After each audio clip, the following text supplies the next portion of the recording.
Amém, amém. Glória a Deus. Você pode sentar no seu lugar. Vamos hoje juntos estudar a palavra de Deus aqui nesse lugar. Você que está presencialmente, você que nos acompanha também virtualmente aí na sua casa, que você possa aproveitar esse tempo e entendermos aquilo que o Senhor quer falar também aos nossos corações. Antes da gente entrar na mensagem de hoje, você pode dar uma salva de palmas para esses voluntários hoje, todo o pessoal do louvor aqui, das áreas técnicas, pessoal que está servindo no infantil, em tantos lugares, celebrando a Deus pela vida deles. Muito obrigado a todos vocês estão aí investindo sempre no reino de Deus. Amém. Você se considera alguém curioso? Será que você conhece alguém que é muito curioso? Que não se aguenta assim? Eu não sei se você conhece alguém assim, mas eu sou uma pessoa que hoje eu não sou tanto, mas eu já fui muito curioso. E quando eu era pequeno, meu pai também é pastor, e ele fazia várias visitas a algumas famílias da igreja que nós participávamos na época. Eu tenho mais outros 2 irmãos, e aí quando eu tinha lá 6, 7, 8 anos de idade, mais ou menos por aí, a gente ia nessas visitas. Mas eu era alguém tão curioso, que eu saía abrindo os armários das casas das pessoas só para saber o que tinha dentro. Pensa na vergonha que meu pai passava, gente. Era o armário da cozinha, da lavanderia, era o armário do quarto. Eu entrava até no quarto das pessoas. Você não entra no quarto de alguém na casa de uma pessoa que você não conhece. Você fica ali na sala, no ambiente mais comum e tal. Mas foi tantas as vezes que isso aconteceu, que meu pai chegou um dia para conversar comigo e falou assim: Lucas, não dá mais. É muita vergonha, não sei mais o que falar. Às vezes você tira umas coisas do armário lá que não era para ninguém ver que era para tirar do armário aquela coisa lá também. E a pessoa não sabe nem explicar depois. Então vamos fazer um negócio? Promete para mim que você nunca mais vai abrir o armário de outra pessoa sem pedir antes, sem falar, sem saber se você pode. Tá bom? Tá bom, papai. Não querendo prometer, mas prometi. E aí continuaram as visitas, eu chegava na casa de uma outra pessoa, sentava na sala super lá, tranquilinho, e eu não podia abrir, mas eu ficava imaginando: será que nesse armário tem o quê? Acho que aqui vai ter Tupperware, aqui vai ter umas travessas, Pirex, essas coisas assim. Você estava na sala de jantar, agora se fosse para a lavanderia, fosse para outro lugar, eu ficava imaginando o que podia ter dentro de cada armário. E normalmente nessas visitas, quando você sai de um ambiente, está na sala conversando, vamos jantar, você troca o ambiente. Às vezes é o mesmo, mas você vai para um lugar do ladinho, um pouco diferente. E quando a gente ia para o ladinho, eu tinha prometido, mas eu chegava lá e dava só uma abridinha rapidinha para tentar confirmar se aquilo que eu tinha imaginado era o que estava realmente dentro daquele armário. Só que você já pode imaginar que meu pai percebeu que isso aconteceu algumas vezes e veio conversar de volta comigo. E sabe, eu vejo que muitas vezes na nossa vida nós temos muitas dificuldades de cumprir com aquilo que nós prometemos. Mas além de cumprir com aquilo que nós prometemos com o Senhor, muitas vezes na nossa vida, uma das grandes dificuldades que eu vejo também na nossa vida, e até maiores do que essa, é na verdade quando a gente precisa confiar nas promessas do alto. Mas nós passamos por alguns testes, e à medida que nós vamos incorporando as promessas de Deus na nossa vida, o tempo é uma provação, as dificuldades, a pandemia, as situações adversas que nós vivemos vão nos impossibilitando, pelo menos aos nossos olhos, ou vão nos complicando a manter a nossa confiança naquilo que o Senhor prometeu. E vamos falar a verdade, promessas de uma maneira geral, alguém dar uma palavra e cumprir, infelizmente dos nossos dias está meio embaixo. Nem todo mundo cumpre com a palavra, tanto para prometer um para com o outro, ainda mais para com Deus. Mas a palavra de Deus vai dizer que à medida que o Senhor promete algo, Ele cumpre. Ele não é homem para que minta, nem filho de homem para que venha se arrepender de alguma coisa que Ele disse.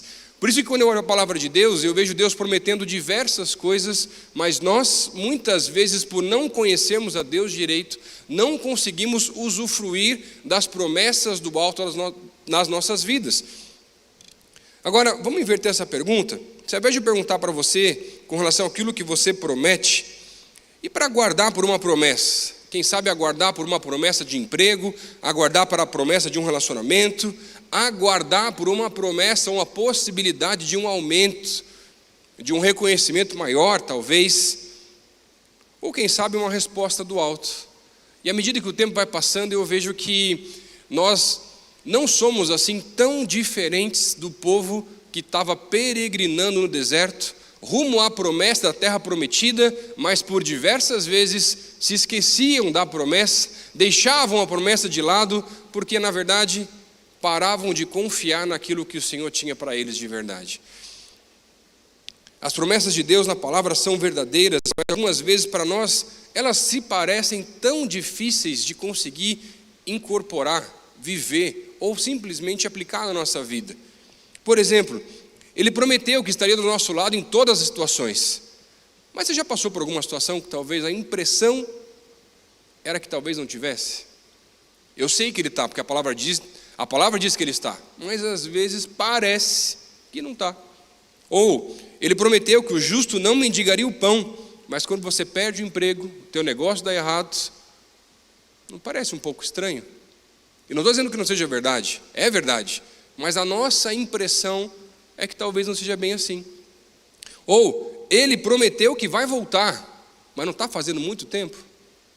A nossa cabeça é assim, gente, e a gente fica lá conhecendo as promessas, as palavras que Deus tem para a gente, mas aí, com o tempo a gente começa a duvidar. Será que é bem assim mesmo? Será que é dessa forma? Será que Deus vai realmente fazer exatamente como Ele falou que ia fazer? Claro que vai, porque a palavra diz que Ele vai fazer, mas a gente acaba duvidando, a gente acaba perdendo um pouco a esperança na caminhada.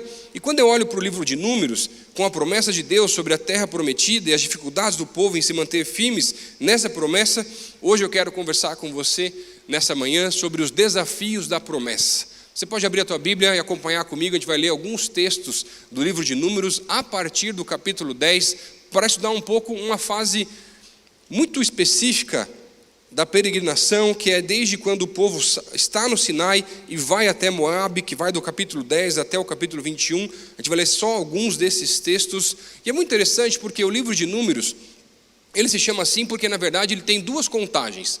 Uma primeira contagem com relação às pessoas que saíram do Egito, que é no capítulo 1, e uma segunda contagem que está no capítulo 26, mas as únicas pessoas que estão nas ambas as contagens são Josué e Calebe.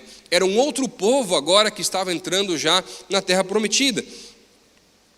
E esse livro é muito interessante porque ele vai contar a história desse povo que tinha as promessas de Deus, que via diariamente os milagres do Senhor acontecer, mas ainda assim começou a duvidar, começou a ter a fé abalada, começou em meio às dificuldades, o medo, o desânimo, às vezes até se rebelando contra Deus e até o próprio Moisés, coisas que praticamente não acontecem comigo e com você.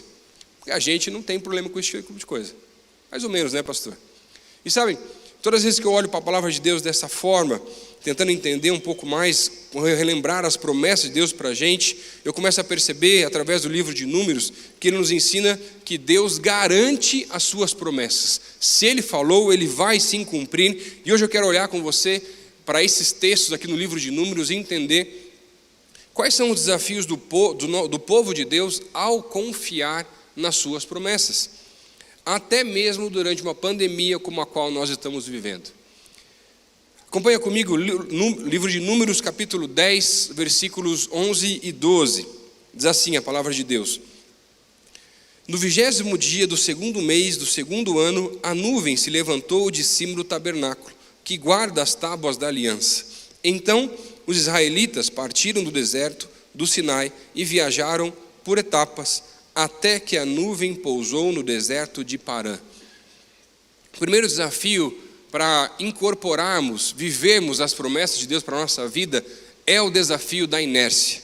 Esse texto que acabamos de ler aqui vai mostrar que o povo de Israel havia se sitiado ali na beirada, embaixo do Monte Sinai, e eles tinham ficado lá por 11 meses. Eles chegaram lá 3 meses depois que saíram do Egito, mas eles não precisariam ficar lá durante 11 meses. Mas aí, durante esses 11 meses, as tábuas da lei foram quebradas por causa da rebeldia do povo. E as complicações foram surgindo, era o bezerro de ouro, era a falta de fé, eram os problemas e as revoltas e as situações. E aí a gente vê, olhando para essa história, que o povo não precisava ter ficado tanto tempo naquele lugar, se não fosse esse coração tão obstinado para as coisas que não são de Deus. E sabe, muitas vezes eu vejo que na minha vida e na tua vida, a gente também passa por esse desafio para viver as promessas de Deus para nós, que é o desafio da inércia. Eles estavam acomodados no Sinai, morando por quase 1 ano naquele lugar, sem precisar enfrentar os desafios da marcha diária. Mas a promessa do povo de Deus não era o Monte Sinai. A promessa de Deus era a terra prometida. Ah, mas está tão bom aqui. não tem que andar todo dia, o maná está caindo, tem comida, está tudo certo, a gente não está passando sede, tem água, tem tudo, e a gente vai infelizmente se acomodando na nossa vida espiritual. A inércia, como você já sabe, só para relembrar aqui, ela é a primeira lei de Newton. E essa é a tendência natural que um objeto tem em resistir às alterações. Ou seja, um objeto parado tende a continuar parado, assim como um objeto em movimento tende a continuar também em movimento. E sabem, para sair da acomodação, para sair dessa inércia, o que o texto vai nos mostrar é que existe algo espiritual. A nuvem começa a se mover. O povo precisa caminhar, o povo precisa andar. E muitas vezes eu vejo que na minha vida e na sua vida, Deus está se movendo, Deus está te mostrando áreas da vida que você tem que resolver, Deus está te chamando para outras fases de vida. Ah, Deus, mas está tão bom aqui. E eu sei, Deus, que se eu for caminhar de acordo com aquilo que o Senhor está me mostrando, podem ser que vão vir novas batalhas, novos gigantes, novas dificuldades, novos enfrentamentos. Por mais que existam novas vitórias, eu posso chegar assim à promessa que o Senhor colocou na minha vida. Ah, mas não sei se eu quero pagar o preço. Ah, mas não sei se Deus... Não pode ser aqui mesmo, já está bom. E sabem, essa inércia, essa acomodação, ela vai invadindo a nossa vida e nos fazendo ficar cada vez mais parados. E Deus continua se movendo, Deus continua falando, Deus continua nos chamando para sair dessa inércia, para sair simplesmente daquilo que nós já sabemos e vivemos coisas novas com Ele. E quem sabe, você mesmo aqui nem mais acredita que Deus pode te ajudar a vencer alguns pecados de estimação. Mas Ele pode. Mas a nossa mente vai ficando tão convencida de que não pode, que a gente não consegue confiar que Deus pode sim todas as coisas. Eu não sei se você gosta. Eu gosto muito daqueles programas que falam sobre o reino animal e vão mostrar aí a vida de um animal, de outro, né? E fico lá assistindo aqueles programas lá com a voz, tipo meio Cid Moreira, narrando por trás lá, mas eu gosto. Minha esposa não gosta muito, então não consigo assistir tanto. Quando eu consigo assistir lá, eu fico aproveitando um pouco mais. Eu acho muito interessante. E um desses programas que eu estava assistindo foi interessante porque eles estavam passando um relato de como os elefantes na Ásia eram domesticados, tanto para o turismo, como também para trabalhar, fazer alguns trabalhos para ajudar os seres humanos a carregar troncos, limpar áreas de floresta para plantações e outras coisas mais. Mas eu achei interessante porque eles falaram assim, um elefante adulto não se pode domesticar. Então o que nós fazemos? Nós pegamos um elefante ainda filhote, e aí ele filhote, nós passamos algumas correntes na pata direita da frente desse elefante e amarramos ele a uma árvore muito grossa. E aí esse elefante não gosta de ser amarrado, ele fica tentando sair, às vezes por dias, até que as correntes começam a fazer parte da sua própria carne, e às medidas que aquelas feridas ficam tão profundas, um dia, do nada, aquele elefante, ainda criança, para de brigar, para de tentar fugir, e eles falam assim, agora esse elefante está pronto para ser domado. E aí eles tiram as correntes, tratam as feridas, e quando precisam amarrá-lo novamente, passam uma corda muito fina em cima da cicatriz que havia ficado das feridas. E aquele elefante, já mesmo adulto, tendo toda a força que tem, não tenta mais romper aquela corda, porque ele continua acreditando que ele nunca vai conseguir. E às vezes a gente é assim. A gente tem força sim, para conseguir vencer coisas na vida, e ainda mais pensando nas forças do alto, mas a gente acaba achando que porque o tempo já passou, porque a gente não conseguiu em outras situações, a gente não vai conseguir mais. Mas isso é uma mentira. E a palavra de Deus é a verdade. E ela vem dizer para nós que, confiando no poder do alto, naquilo que o Senhor pode fazer na nossa vida, através da nossa vida, podemos sim alcançar a vitória no Senhor. Qual que é a área que Deus está te revelando hoje, que talvez você está na inércia? Talvez não seja só uma área de pecado, uma dificuldade, talvez seja a sua vida devocional. Talvez uma promessa que Deus tenha te dado, ou você tenha feito para o Senhor, quem sabe com os negócios, com a empresa, dizendo antes, quando você não tinha nada, a Deus, quando eu tiver alguma coisa, quando essa empresa aquecer, mas desde o começo a empresa é tua, mas talvez a empresa não é mais dele. Era para ser de Deus, mas já é tua há muito tempo. O que está na inércia aí na tua vida, que está estagnado, parado, que Deus está te chamando, seja através dessa mensagem, seja através de palavras, seja em outras situações, para você sair desse ambiente, mover, começar a crescer, desenvolver, rompe com as cordas, com as correntes e começa a acreditar de novo que Deus pode sim todas as coisas. Ele está do nosso lado, seja qual for a situação. E sabe, algumas vezes na nossa vida, aquilo que nos leva à inércia é o medo até da missão que Deus tem para mim e para você. É carregar a cruz. E quando eu olho, por exemplo, a vida de Moisés, ele apresenta pelo menos 5 desculpas esfarrapadas para não cumprir a missão que Deus tinha para ele. E Deus combate cada uma das desculpas com verdade, dizendo que estaria com ele e que faria acontecer aquilo que ele queria que acontecesse. Deus está te chamando, te mostrando por quanto tempo você ainda vai resistir. Quando eu era adolescente, boa parte da minha adolescência, início da juventude, eu passei trabalhando, servindo durante as minhas férias no acampamento da Palavra da Vida. E a gente ia lá trabalhar e servir e fazer um monte de coisa.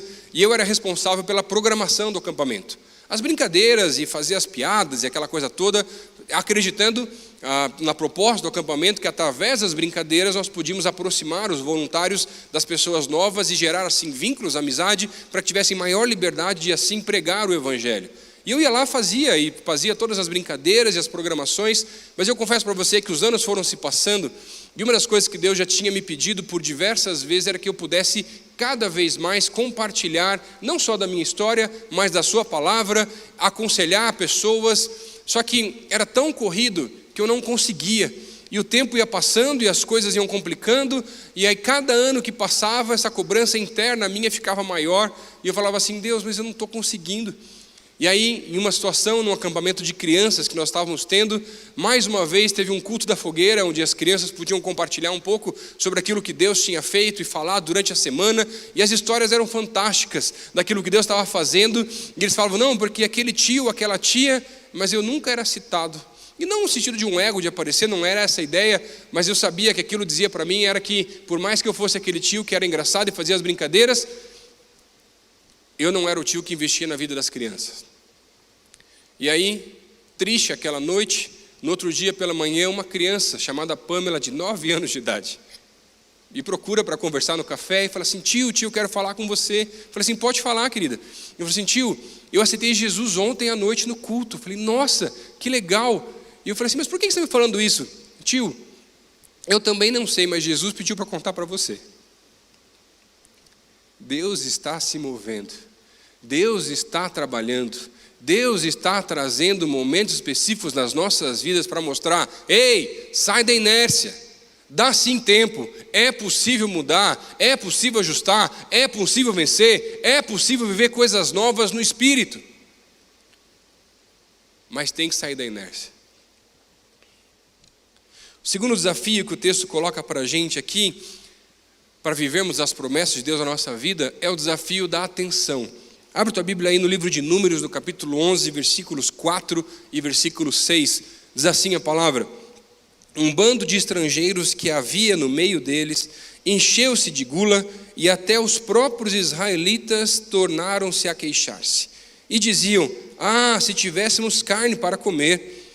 Nós nos lembramos dos peixes que comíamos de graça no Egito, e também dos pepinos, das melancias, dos alhos porós, das cebolas e dos alhos. Mas agora perdemos o apetite, nunca mais vemos nada a não ser esse maná. No início do capítulo 11, o povo aqui começa a se queixar das dificuldades, e Deus manda fogo nas extremidades do acampamento para que o povo pudesse perceber que eles precisavam parar de dar atenção para as dificuldades e voltar a sua atenção para Deus. Logo depois, alguns estrangeiros que haviam saído do Egito, junto com o povo, começam com essa ideia. Como era bom aquele tempo no Egito. Gente, como era bom o quê? Tempo de escravidão. Você está lembrando da comida, mas não lembra do trabalho forçado? Você está lembrando das dificuldades você não lembra das dificuldades que nós passávamos, não lembra de tudo que a gente passou de ruim, e você só consegue pensar em peixe, alho poró, pepino. Gente, quem que tem saudade de cebola, gente? Se fosse da Outback, pelo menos é um pouquinho melhor, né? Mas cebola em geral, naquela época não tinha, gente.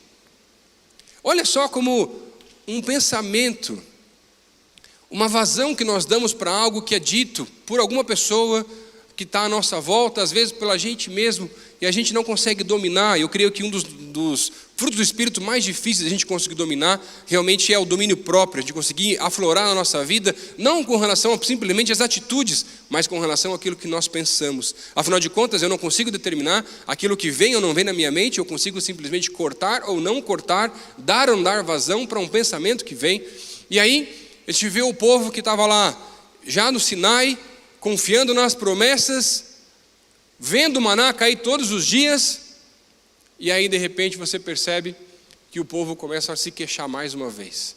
Por quê? Começa a dar atenção para coisas que não vêm do alto, mas que estão ao seu redor. Mas não eram os que Deus tinha.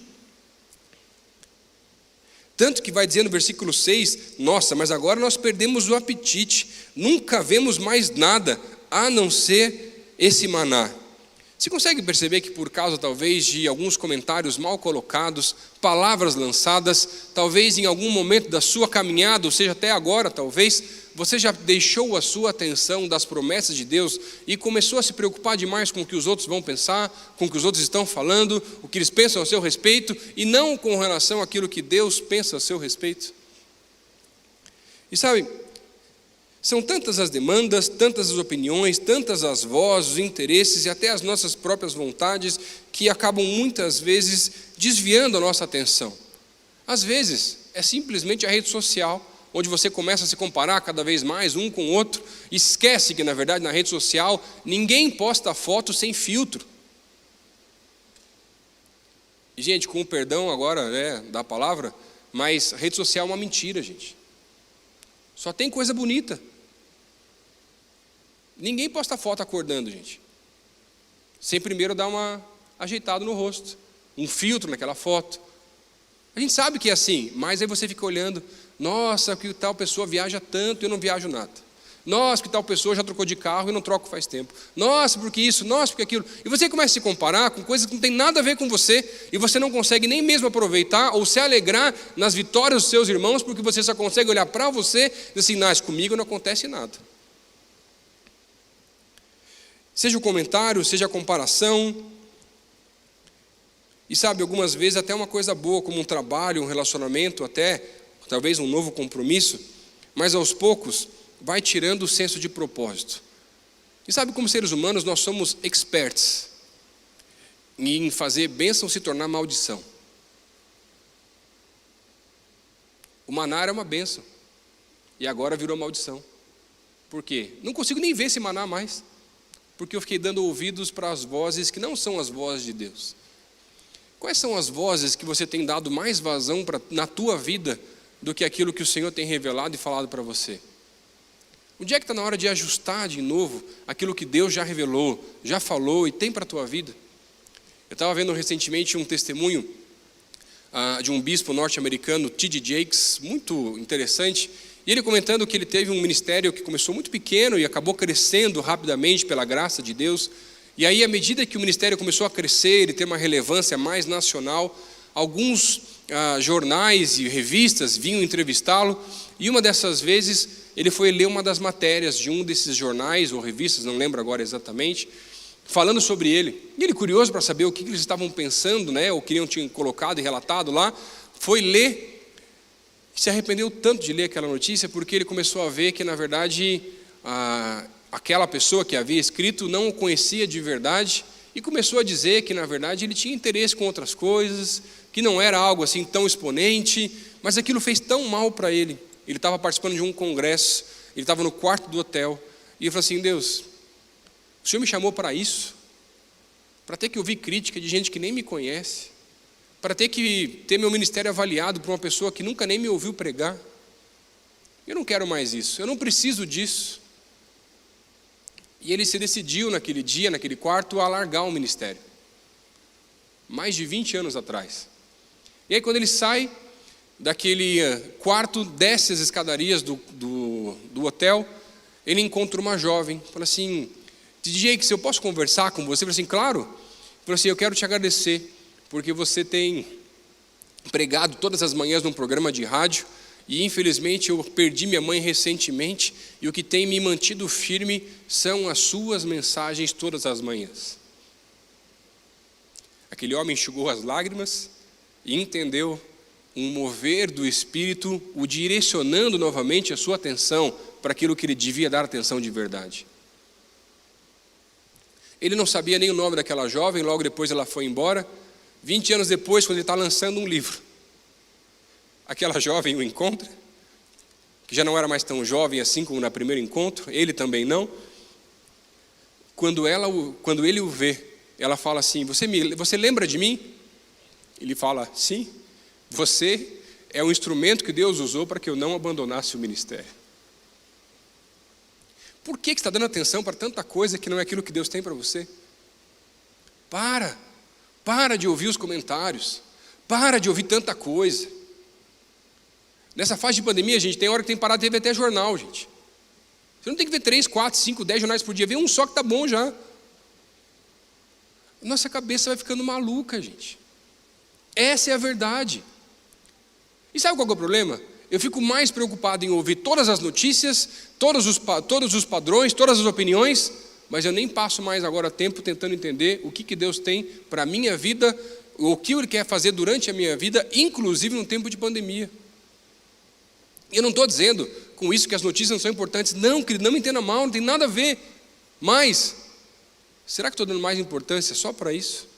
Só para as opiniões, sejam as minhas ou dos outros, do que aquilo que Deus tem para mim?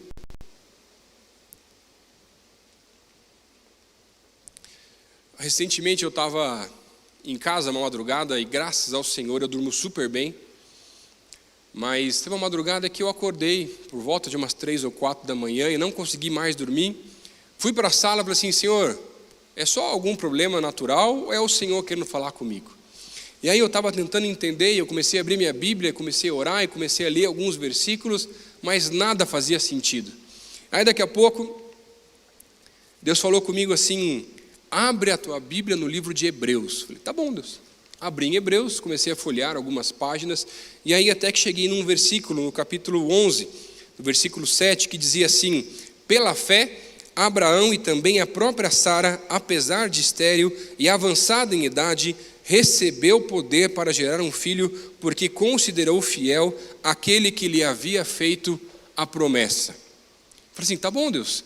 É bonita essa história, eu entendo esse versículo, mas o que o Senhor quer falar comigo? Sim, Lucas, pega esse versículo e manda para esse casal que você conhece lá da igreja, que está tentando ter filhos há mais de 8 anos e ainda não consegue. Eu falei assim: Deus, vamos conversar aqui. Isso é coisa da minha cabeça. Esse casal já está sofrendo. Eu vou mandar um texto desse, mas e se não acontecer nada? Fora a vergonha que eu vou passar, e aí? Mas eu estou pensando no casal, Deus. Olha, eles já estão mexidos, já teve gente que falou tanta coisa, mas ainda não aconteceu, a promessa não se realizou. Deus falou assim: manda o texto para o casal. Eu falei: tá bom, Deus. Mandei o texto, expliquei o que estava acontecendo, falei que estava orando por eles, e aí, só que era 5 da manhã, gente. Graças a Deus, não acordaram, só viram no outro dia cedo.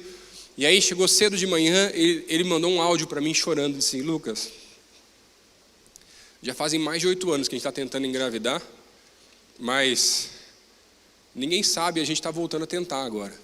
Mesmo depois de tantas tentativas frustradas, e eu não sei o que aconteceu para você mandar essa mensagem, mas esse texto é o texto que Deus deu para a gente há 8 anos atrás, prometendo que um dia nós seríamos pais. Por que a tua atenção está tão desviada assim?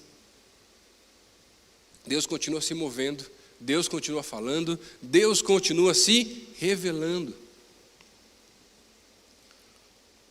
Você precisa ajustar o foco, a atenção, a perspectiva, não só para os problemas, mas para aquilo que Deus tem para você, porque Deus é muito maior do que os nossos problemas e as nossas dificuldades. E o último desafio que eu quero ver com você aqui nessa manhã é o desafio da confiança. Abre a tua Bíblia no livro de Números, aí no capítulo 13, a partir do versículo 30, diz assim a palavra: então Calebe fez o povo calar-se perante Moisés e disse: subamos e tomamos posse da terra. É certo que venceremos. Mas os homens que tinham ido com ele disseram: não podemos atacar aquele povo, ele é mais forte do que nós. E espalharam entre os israelitas um relatório negativo acerca daquela terra e disseram: a terra para a qual fomos em missão de reconhecimento devora os que nela vivem. Todos os que vimos são de grande estatura.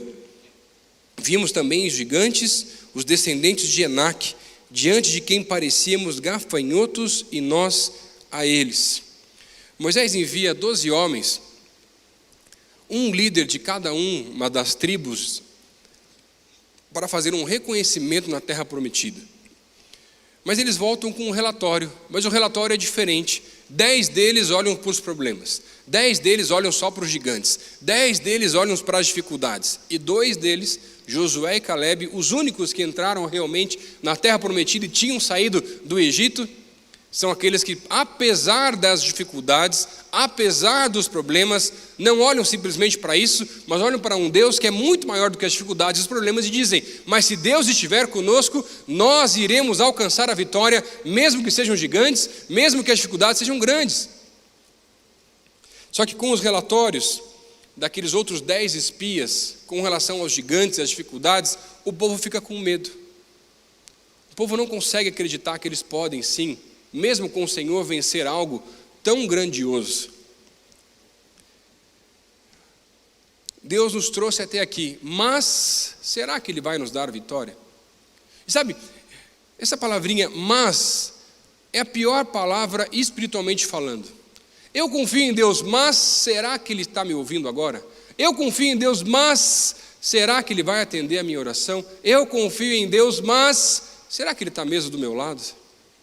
Todas as vezes que eu coloco mas na sentença espiritual, eu já estou duvidando e não estou confiando naquilo que o Senhor pode realmente fazer na minha vida e através da minha vida. O povo dá ouvidos a esse relatório e acaba ficando com medo e não confia na palavra do Senhor, deixa de confiar nele em frente às dificuldades, tanto que porque deixam de confiar, vão peregrinar agora 38 anos pelo deserto, quando podiam logo em seguida entrar na terra prometida. E sabe, viver as promessas de Deus na nossa vida tem um preço, e o preço é a confiança, que independente das dificuldades, Ele prometeu que Ele estaria conosco em todas as situações. Ainda que eu ande pelo vale da sombra da morte, não temerei mal algum, não porque eu sou corajoso, mas porque eu sei que Ele está comigo. E olha, presta atenção no texto. Quando os espias trazem um relatório, eles vão dizer nesse relatório que eles são como gafanhotos para com aqueles descendentes de Enaque que eram considerados gigantes. Em Deuteronômio, no capítulo 3, um outro texto vai mostrar que esses enaquitas, esses descendentes, as camas deles mediam cerca de 4 metros de comprimento. Então você pensa aí mais ou menos a altura já desses indivíduos. Tá? Só qual é o problema? Eles não estavam se comparando na escala correta, que seria talvez metade num ser humano normal, de 1,80, dona Irã, mais ou menos, para alguém de 4 metros como um gigante. Então, se para mim seriam 2 Lucas, para a dona Irã 3 ou 4, dependendo do gigante. Mas a união faz a força, né? Não tem problema. Mas olha só qual que é o problema. A escala que eles estavam usando não era essa, seja a minha ou a da dona Irã. A escala que eles estavam usando era de gafanhotos. Quantas vezes um gafanhoto é menor do que o ser humano? Olha só, gente, como quando um gigante está na nossa frente, quando um desafio, uma batalha, algo complicado para lidar, a gente não consegue enxergar e acha que aquilo é intransponível, mas não é. Mas a gente acaba se inferiorizando, se diminuindo, achando que a gente nunca vai conseguir realmente vencer aquela batalha. Mas isso é mentira, porque você não é gafanhoto. Um gafanhoto vai ter aí, talvez, cerca de 10 centímetros de altura. Sabe quantas vezes que aqueles homens estavam se diminuindo? 18 vezes. Se for para comparar comigo, né, dona? Quantas vezes você está se diminuindo em meio aos gigantes que estão na tua frente? Mas sabe qual é o problema? não é simplesmente a escala ou se comparar com o gigante ou com o gafanhoto. É que a escala dos problemas na vida do crente não é essa. Ela não é visual, ela é espiritual. E quando eu trago Deus para a equação e coloco Deus com relação àquele que vai se comparar em meio aos gigantes à nossa volta, os gigantes se tornam gafanhotos de verdade. Mas talvez você não está acreditando, porque a luta está muito pesada, a fase está muito difícil, e está difícil de confiar, está difícil de acreditar. Alguns anos atrás eu estava visitando um casal num outro país, e esse casal tentava ter filhos já fazia bastante tempo. E aí eu estava numa loja, fazendo algumas compras para mim e para minha esposa, nós nem tínhamos filhos ainda na época, queríamos ter, mas a gente entendia que não era o momento. E aí nessa loja eu pensei em comprar uma roupinha de criança para levar para casa. Pensando em talvez, mais para frente, quem sabe daqui a alguns anos, né? Já tem uma roupinha lá, bacana, uma coisa assim. E aí quando eu fui comprar, Deus falou assim, compra mais uma roupinha. Eu falei assim, Deus, é gêmeos? Não, Lucas, não está entendendo nada. Compra mais. Eu falei, tá bom, Deus, comprei mais uma roupinha. Lição da pregação de hoje, gente, parênteses aqui, se Deus falar, faz. Volta. Comprei. Estávamos ainda nessa viagem com mais alguns amigos, e aí no último dia nós fomos orar com esse casal, agradecendo a eles por tudo que eles tinham feito pela gente, levaram em tantos lugares. E aí, antes de orar, Deus falou assim, pega a roupinha e entrega para esse casal. Eu falei assim, Deus, mas eu sei que eles estão sofrendo. Eu sei que a probabilidade médica de eles terem um filho naturalmente é quase nula. Pega a roupinha, ora por eles e entrega a roupinha. Eu orei, mas eu confesso para você que eu nem sei se foi com tanta fé assim. Porque eu sabia das percentuais, eu sabia das questões médicas e clínicas e o sofrimento que aquele casal tinha passado. E não queria causar mais sofrimento para eles. 10 meses depois, aquele casal estava com um filho no colo, uma filha no colo. Por que você não confia? Arruma a escala dos problemas. Ajuda a tua vida para viver aquilo que Deus tem para você. E sabe, Deus me trouxe hoje aqui para falar para você que está na hora de você sair da inércia. Voltar a tua atenção para Ele e voltar a confiar só nele. E se Deus falou com você hoje que está na hora de você voltar a confiar mais nele. Eu queria pedir para você ficar de pé no teu lugar, eu quero orar com você. Porque eu sei que às vezes é difícil. Porque você vai voltar para casa e os problemas vão continuar do mesmo tamanho. Mas a diferença é que você vai confiando de verdade na palavra de Deus, mostrando que Ele está com você. Que você não está sozinho. E se através dessa mensagem, talvez através de algumas das histórias aqui hoje, você entendeu através dessa palavra que você pode sim viver algo novo com o Senhor. E você não precisa mais andar sozinho. E essa foi uma das principais coisas que aconteceu comigo. Quando eu conheci a Jesus de verdade e convidei para ser meu Senhor e Salvador. E se nessa manhã hoje, seja aqui ou você em casa, que é hoje, fazer um compromisso com o Senhor, convidando a Jesus para ser o seu Senhor e Salvador e nunca mais andar sozinho, levanta a tua mão onde você está, eu quero orar por você hoje. Amém, amém, amém, amém. Levanta a mão onde você está. Amém, amém, amém. Amém, amém aqui na frente, amém. Você que levantou a tua mão onde você está, faz essa oração comigo. Dizendo assim, Senhor Jesus, hoje eu me arrependo pelos meus pecados. E eu quero pedir que o Senhor escreva meu nome no livro da vida. E eu convido o Senhor para ser o meu Senhor e o meu Salvador. E que eu possa sair daqui hoje acompanhado pelo Senhor. Pai, me ajuda nessa nova caminhada. Essa é a minha oração no nome de Jesus. Amém. Deixa eu orar com vocês aqui agora. Deus, obrigado por esse dia tão especial. Obrigado porque o Senhor tem falado aos nossos corações nessa manhã. Deus, aumenta a nossa confiança. Ajuda a nossa atenção, nos tira da inércia, faz um mover do Espírito, que possamos perceber o Senhor se movendo, o Senhor fazendo coisas grandes à nossa volta e perceber que podemos sim viver coisas novas do alto com o Senhor, Pai. Usa as nossas vidas de maneira tremenda e hoje aumenta a nossa fé, aumenta a nossa confiança também no Senhor, Pai. Essa é a nossa oração, Deus, no nome de Jesus. Amém, amém, amém.